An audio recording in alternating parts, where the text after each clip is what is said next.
Olá, alunos, tudo bem?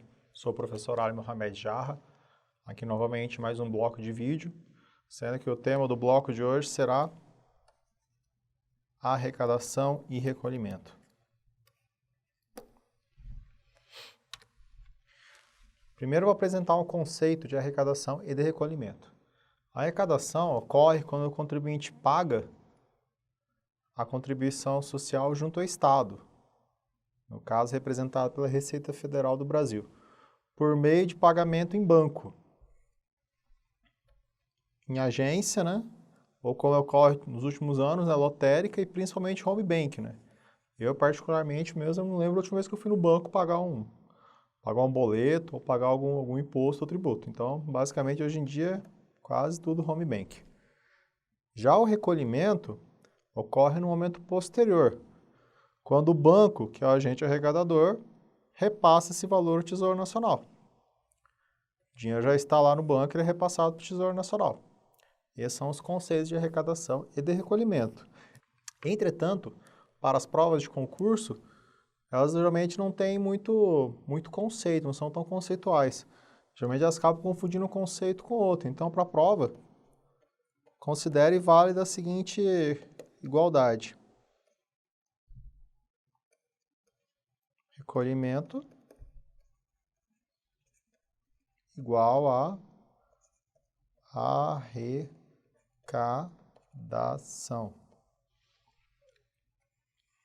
Isso é bem válido para as provas. Dando continuidade, quanto à competência arrecadatória, desde o ano de 2007, quando houve a fusão da então Secretaria da Receita Federal com a extinta, né, que foi extinta na ocasião, a Secretaria da Receita Previdenciária, cabe à Receita Federal do Brasil, que foi o produto do somatório dessas duas secretarias, planejar, executar, acompanhar e avaliar atividades relativas à tributação, fiscalização, arrecadação, cobrança, recolhimento das contribuições sociais. Antigamente, lá atrás, a parte de contribuição social, toda a parte de previdência ficava no INSS. Tanto a parte do custeio, a parte de recolher, né, de fiscalizar as contribuições, quanto a parte de benefícios. Mas hoje em dia já não é assim. Atualmente é dividido assim. A Receita Federal ficou com toda a parte de custeio e o INSS ficou com a parte de benefícios. Ou seja, toda a parte de fiscalização, arrecadação, cobrança, fiscalização ficou aqui. E toda a parte de concessão de benefícios, negação de concessão de benefícios, perícia, médica, essas coisas ficou aqui. Então, esses são os dois grandes órgãos que a gente tem hoje em dia ligado ao direito previdenciário. Vamos falar agora sobre arrecadação e recolhimento da empresa, primeiramente. No caso, sabemos que a cota patronal é de 20% sobre o salário dos empregados, dos avulsos e dos contribuintes individuais. É uma contribuição sobre folha de salários. E, em regra, como vocês sabem, não respeita o teto do RGPS. Por sua vez, a contribuição do segurado é de 8%, 9% e 11%. Para empregado e avulso, né? E doméstico também. E de 11% para o contribuinte individual. Esse valor é descontado da remuneração do trabalhador, sempre respeitando o teto do RGPS.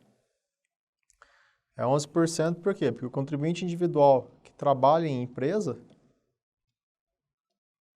é 11%. A gente está olhando dentro da empresa neste momento. Dentro da empresa tem quem? Tem a cota patronal, tem quem? Tem o empregado, tem mais quem? Tem o avulso e tem o individual. E essa turma toda, como determina a legislação, respeita o teto do RGPS. Não adianta ganhar 50 mil por mês. A contribuição incidirá sobre o teto do RGPS. Aí, no caso dessas contribuições que eu citei nessa tela, né, nesse slide, o prazo de recolhimento é até o dia 20 do mês seguinte, de forma antecipada. Como assim antecipada, professor? Por exemplo, se o dia 20 caiu no domingo, vai ter que pagar até dia 18, que é sexta-feira. Uma forma antecipada. E para deixar um pouco mais claro isso que eu falei, agora vamos imaginar graficamente. Está aqui a empresa, está aqui o nosso trabalhador, um empregado, por exemplo, um avulso ou um contribuinte individual.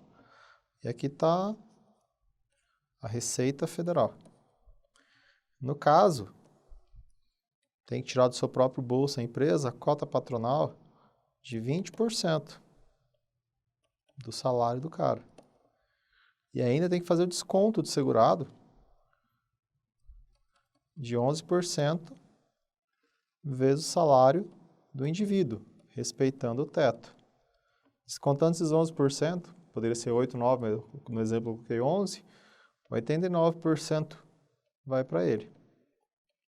89 para ele, 11 a empresa retém e recolhe para a Receita e a própria empresa tira 20 do bolso, que é a cota patronal. Ah, professor, é só 89 líquido mesmo, né? Não é menos? Não tem imposto de renda? Tem, só que para simplificação a gente não considera imposto de renda. É só uma simplificação que eu faço para você entender bem. Guarde com carinho esse quadro aqui.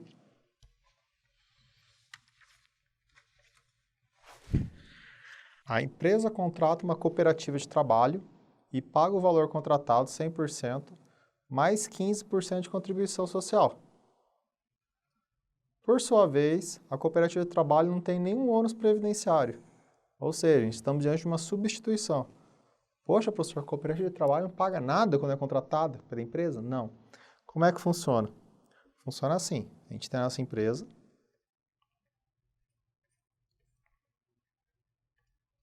Temos a Receita Federal do Brasil aqui. Temos aqui a cooperativa de trabalho.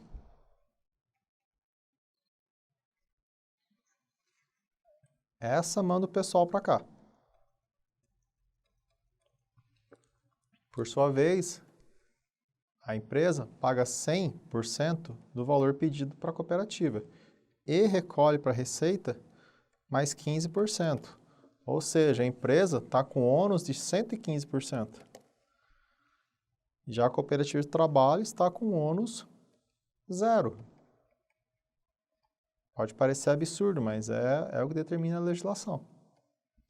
Nesse ponto, eu devo informar que o STF, o Supremo Tribunal Federal, em 2014, considerou inconstitucional essa contribuição pela transferência de sujeição passiva e desconsideração da personalidade da cooperativa de trabalho. Poxa, professor, então leva o quê? Substituição ou não substituição? Para a prova, sem dúvida, leve isso. Isso é o mais seguro. Você só adote esse posicionamento do STF se a prova for muito específica, falar disso, contar a historinha, mas até hoje eu não vi nenhuma questão nesse sentido. Então, adote isso aqui como regra. Ah, e o prazo? Prazo, assim como no slide anterior, em relação à folha de salários também, respeita o dia 20 do mês seguinte, né? Ou seja, o salário de abril, a contribuição referente ao serviço contratado em abril tem que ser paga até o dia 20 do mês de maio, que é o mês seguinte, de forma antecipada. Aquela coisa, caiu no sábado, tem que pagar na sexta, caiu no domingo, tem que pagar na sexta. Caiu em feriado, tem que pagar no dia anterior. Essa que é a regra envolvida por trás. Aí no caso, agora a gente vai falar um pouco da retenção. No caso, a empresa que contrata prestação de serviço por meio de cessão ou empreitada de mão de obra, recolhe 11% do valor contratado e repassa o restante 89% para a empresa. Isso até o dia 20 do mês seguinte de forma antecipada. Ah, professor, não está entendendo. Bem, basicamente funciona assim. Tem empresa. Percebe que uma empresa sempre tem a mesma cara, né? Aí tem o prestador de serviço que presta na condição de cessão de mão de obra ou empreitada de mão de obra. Isso aqui é importante, é traço definitivo da prestação. O cara presta serviço aqui. Essa empresa faz o quê? Recolhe 11% para a Receita Federal do Brasil e repassa 89% para o prestador. Isso aqui, esse fenômeno aqui da CMO e da DMO chama o quê? Retenção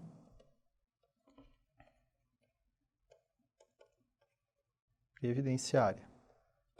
Isso aqui é um assunto muito específico. não tem muita incidência em prova. Se vier alguma prova, provavelmente vai ser alguma prova do Fisco Federal, assim, porque é um assunto muito, muito específico. Mas é importante você ter essa ideia em mente, de como funciona a retenção. Agora a gente vai ver o dilema do contribuinte individual, que presta serviço em empresa versus aquele que presta para a IBAS, né? Que é a entidade beneficente de assistência social. A gente tem o primeiro caso aqui, né? Contribuinte individual que trabalha em empresa, acontece o quê? A empresa recolhe uma cota patronal de 20% e desconta 11% da remuneração a ser paga ao trabalhador. Por sua vez, a EBAS não recolhe cota patronal, porque a EBAS é o quê? Conforme diz a CF 88, ela é isenta. Mas entenda-se imune, tá? É isso que o poder constituinte originário quis dizer, mas por falta de técnica legislativa, colocaram isenta na Constituição. Como é dizendo, né, a EBAS não recolhe a cota patronal e desconta 20% da remuneração do trabalhador. Então, fazendo um paralelo, fica assim, o cara que trabalha em empresa, essa tem uma cota patronal de 20% e desconta 11% do CI. Já a EBAS tem uma cota patronal de 0%, ao passo que desconta 20%. Observe, aqui como era 20%, ao invés de tirar 20% do bolso do trabalhador, decidiu tirar 11%. Houve uma redução de 45%. Aqui como era 0%, manteve esse valor original. Isso aqui é uma continha de chegada feita pelo governo para evitar a queda de arrecadação, de uma certa forma, né? Poxa, a EBAS já não paga cota patronal. A gente vai dar o mesmo desconto de 20 para 11? Não, a gente mantém o 20. Isso foi uma matemática do governo para evitar a queda de arrecadação, né? Aí, no caso, contribuinte individual que trabalha com a pessoa jurídica. Se a remuneração oferida em determinado mês for inferior ao salário mínimo, cabe ao próprio contribuinte individual complementar a sua contribuição aplicando uma alíquota, né, de 20% sobre a diferença entre a remuneração e o salário mínimo. Ah, professor, mas o mínimo não é o salário mínimo? O senhor já falou isso umas 3 vezes pra gente, durante o curso e tal. Mas observe, o salário mínimo é o mínimo quando o cara trabalha o mês inteiro. E se o cara entrou, por exemplo, no 21º dia do mês? O cara trabalhou uma semana somente. Entendeu? Então é isso, o cara vai ganhar menos que o salário mínimo. Vamos supor, por exemplo, que o salário mínimo em determinado ano esteja R$1.000. O cara entrou no meio do mês lá, enfim. Ou então, melhor ainda, o cara não conseguiu prestar tanto serviço assim durante aquele mês, porque o movimento estava fraco, o cara não conseguiu tantas empresas assim prestar. Aí teve uma remuneração total, né, somatória, de só 700. Não chegou no salário mínimo. Então, cara, tem uma diferença de R$300. Essa diferença, a uma alíquota de 20%, dá R$60. Isso aqui é a complementação, que é prevista em lei.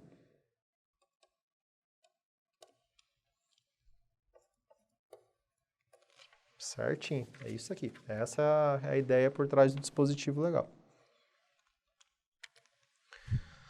Desoneração da folha de pagamento. Esse assunto aqui já esteve mais na moda, agora está voltando um pouco. Com o advento da Lei 12.546, teve-se a criação da contribuição previdenciária sobre receita bruta, em substituição da contribuição incidente sobre folha de salário, cota patronal. O rol de atividades abarcadas por essa nova contribuição substitutiva tem aumentado nos últimos anos. A gente está falando do que aqui, afinal, professor? A gente está falando de desoneração de folha de pagamento. A empresa, em regra, como é que ela funciona? Ela tem uma cota patronal, que é de 20% da folha de salário.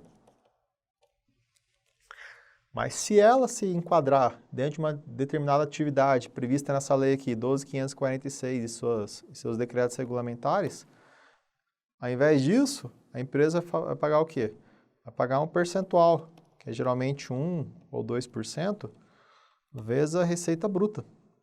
Isso aqui vai substituir essa cota patronal. Então, esse aqui deixa de existir e ele paga só isso aqui. Por isso que tem esse nome aqui, desoneração da folha de pagamento. Você está substituindo uma alíquota sobre a receita bruta, perdão, você está substituindo a cota patronal, que é da folha de pagamento, por um percentual fixo sobre a receita bruta. Isso aqui, em última análise, é um benefício que está sendo concedido à empresa, né? Acaba desonerando a folha, né? Isso aqui é bem interessante. O problema é que essa lei aqui muda o tempo inteiro. Cada vez que eu verifico ela lá no meu trabalho, tem uma medida provisória emendando ela, trocando as atividades, enfim. Ela troca o tempo inteiro, porque, de uma certa forma, até uma forma do governo regular o mercado, né? Essa que é a verdade. Incentivar um mercado, ou desincentivar, enfim. Mas essa é a ideia por trás disso, a desoneração da folha de pagamento. Pegar a cota patronal que incide sobre folha, excluir ela e adotar um percentual sobre a receita bruta da empresa. Isso que é a desoneração da folha de pagamento. Agora, falando sobre contribuinte individual e segurado facultativo, o CI, ele recolhe sua contribuição por conta própria quando? Exercer atividade por conta própria, aí ele recolhe 20%, porque não tem a cota patronal, né? Quando ele presta serviço à pessoa física, também ele recolhe 20%, porque pessoa física também não tem cota patronal. E quando ele presta serviço a outro, contribuinte individual cai para 11%, que é uma equiparação à empresa aqui. E 3, isso aqui já está na lei, tá? Quando presta serviço a produtor rural pessoa física, missão diplomática ou repartição consular, necessariamente é 11. Então é isso. O CI, em regra, é 20. Por exceção, é 11. Vou dividir isso aqui. Continuando, logo abaixo, o facultativo sempre recolhe sua contribuição por conta própria, com 20%. Essa aqui é a regra. Lembrando que o facultativo é aquele que elege a sua base de cálculo, elege seu salário de contribuição, entre o mínimo e o máximo, variando entre o salário mínimo e o teto do RGPS, e aplica a alíquota de 20% e paga. No caso, toda essa turma que eu citei no slide aqui nesta tela, tem que pagar até o dia 15 do mês seguinte, né? Se o cara auferiu a renda ou escolheu o salário, no caso facultativo, no mês de junho, ele tem que recolher até o dia 15 do mês de julho, de forma postecipada. Ó, agora muda. Postecipado é o seguinte, se o dia 15 caiu, por exemplo, num sábado, vai pagar dia 17 na segunda.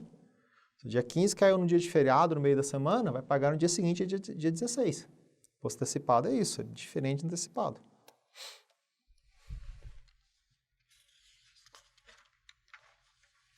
Agora a gente vai falar um pouco sobre produtor rural pessoa física.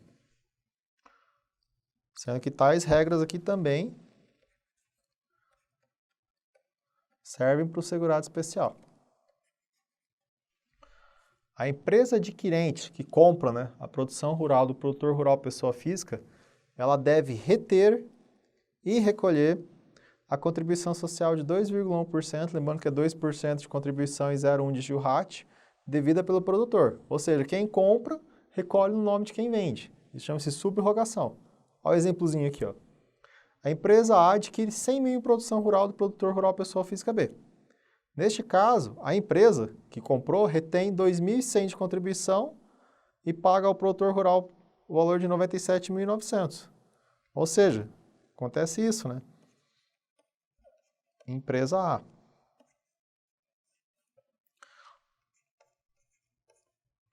Produtor rural pessoa física. Receita Federal do Brasil.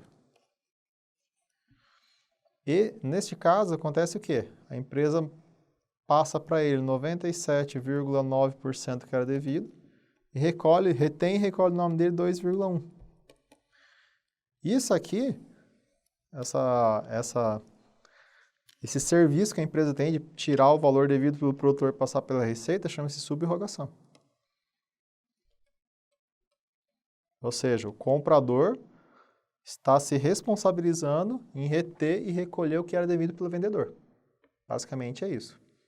Aí, para esse tipo de contribuição aqui, prazo também, até o dia 20 de forma antecipada.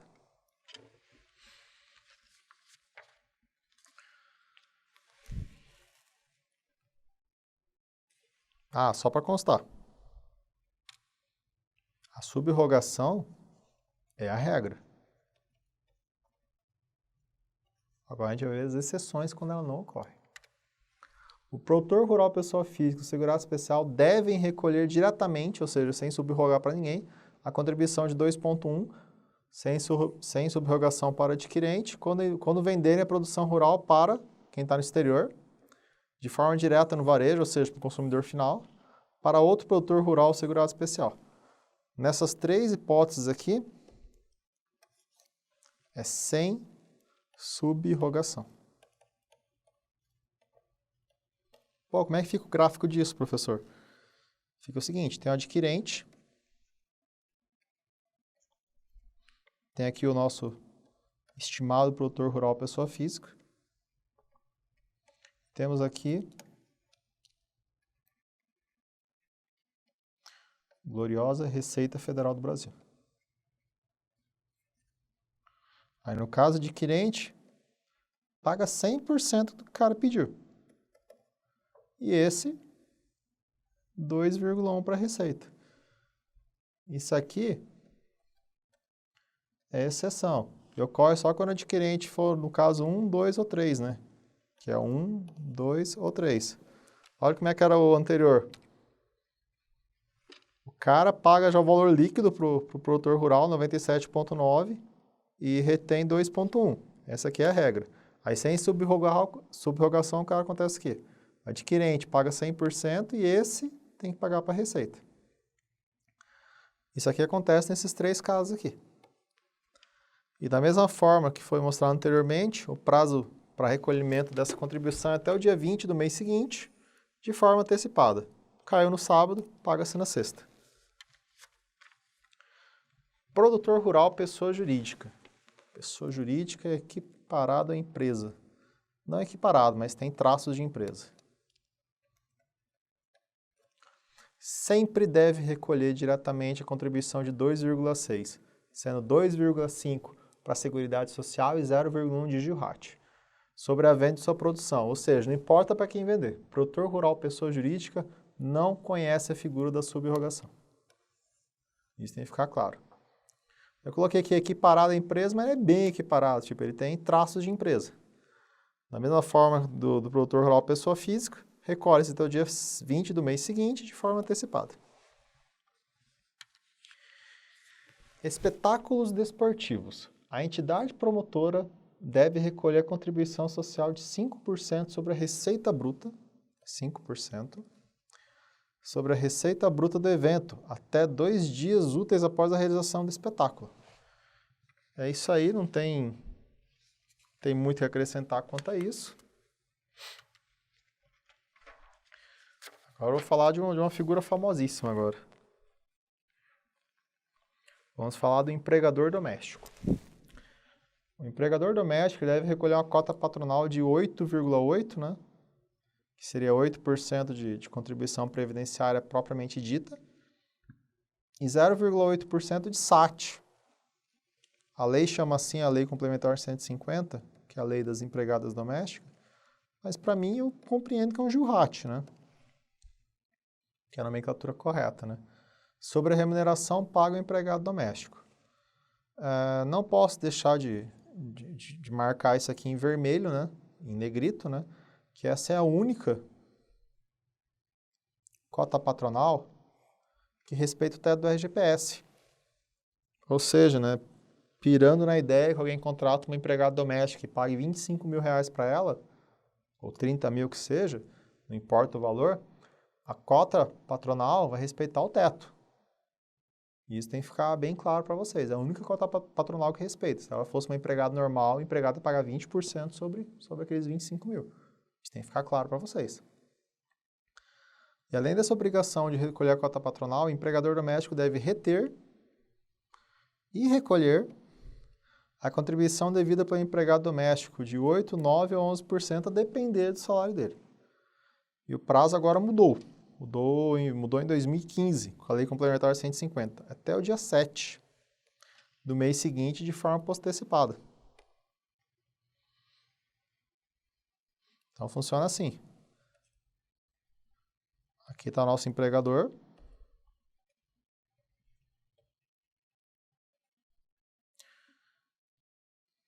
eu devia ter feito barba. Tá bom.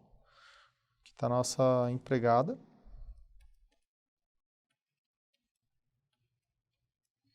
E aqui está a Receita Federal. Aí, no caso, ele tira do bolso a cota patronal de 8,8 do salário da menina, respeitando o teto. Aí ele tira do bolso da menina o quê? Um desconto de segurado. Vamos supor que ela ganhe bem, então seja 11%. Opa, desculpa. 11% do salário dela. Também respeitando o teto. E para a mocinha fica o quê? 89% do salário. Então, essas aqui são as duas obrigações que o empregador doméstico tem. A cota patronal de 8 mais 0,8, mais o desconto segurado. Nesse caso, tanto o desconto segurado quanto a cota patronal respeita o teto. Isso tem que ficar bem claro para os senhores. Cooperativa de trabalho. A cooperativa de trabalho, como eu expliquei anteriormente, ela não retém a questão da cota patronal. Mas, entretanto, ela deve reter e recolher 11% sobre a remuneração devida ao cooperado por serviço prestado à empresa ou 20% quando o cooperado prestar à pessoa física ou à entidade beneficente de assistência social, até o dia 20 do mês seguinte de forma antecipada. Eu trouxe em vermelho aqui numa letrinha um pouquinho menor o entendimento do ADI, Ato Declaratório Interpretativo da Receita Federal do Brasil, número 5 de 2015, que fala que o contribuinte individual que presta serviço à empresa por intermédio de cooperativa de trabalho, ele deve recolher a contribuição previdenciária de 20% sobre o montante da remuneração recebida ou acreditada em decorrência de serviço, observado o limite mínimo e máximo de salário de contribuição. Para a Receita, quem recolhe é o próprio contribuinte individual. E para a lei é a cooperativa de trabalho. O que eu considero para a prova, professor? Eu vou ser bem sincero. Eu levaria isso aqui para a prova. Isso aqui é lei. Isso aqui é lei, isso aqui é decreto, que é o regulamento da Previdência Social. Isso aqui tem muito mais força que um ato declaratório interpretativo. O ADI, muito, muito bem, pode ser revogado em algum momento, ou vir um novo ADI e mudar o entendimento, enfim. E eu levaria isso aqui para a prova. Eu acho muito mais seguro do que levar essa interpretação aqui da Receita Federal.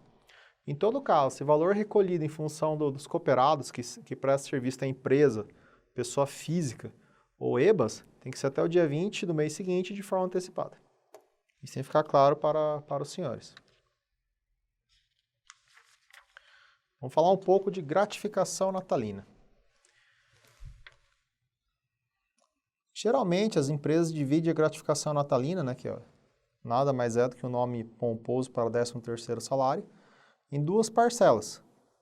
Pelo menos nos anos que eu trabalhei em iniciativa privada, que eu trabalhei na parte de engenharia, eu recebi uma parcela, metade em junho e outra metade em dezembro. E pelo que eu conheço a iniciativa privada, todo mundo faz isso.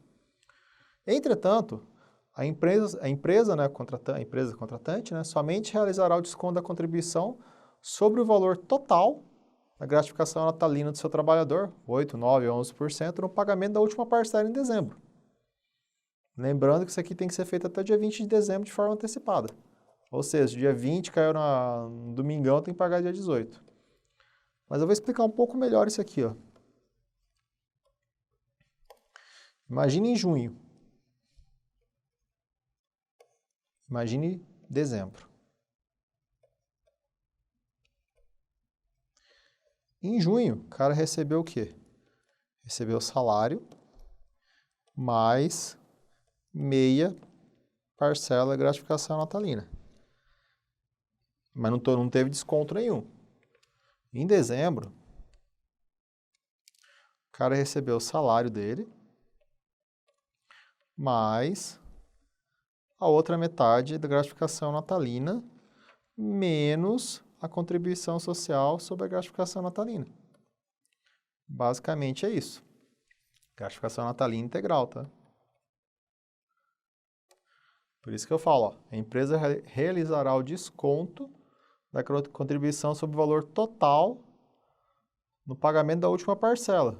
Então é isso, o cara recebeu 50% em junho, recebeu 50% em dezembro, Só que em dezembro vai pagar a contribuição sobre 100%. Então é isso. Por isso que geralmente a primeira parcela do 13º é muito mais interessante, né? Porque ela vem só metade do bruto sem desconto, né? Aí você fica todo contente. Aí quando chega em dezembro é uma parcela menor. É por causa disso, né? O teu RH não errou, não. É isso aqui, é basicamente isso. E salvo engano, acho que ocorre isso com o imposto de renda também. Porque eu trabalho na Receita Federal, acontece isso. Porque também é dividido junho e dezembro. Junho vem uma parcela bem grande. Aí depois de dezembro vem uma parcela pequena, porque desconta o imposto de renda e a contribuição social sobre tudo, né? Aí dá uma parcelinha mísera a mais.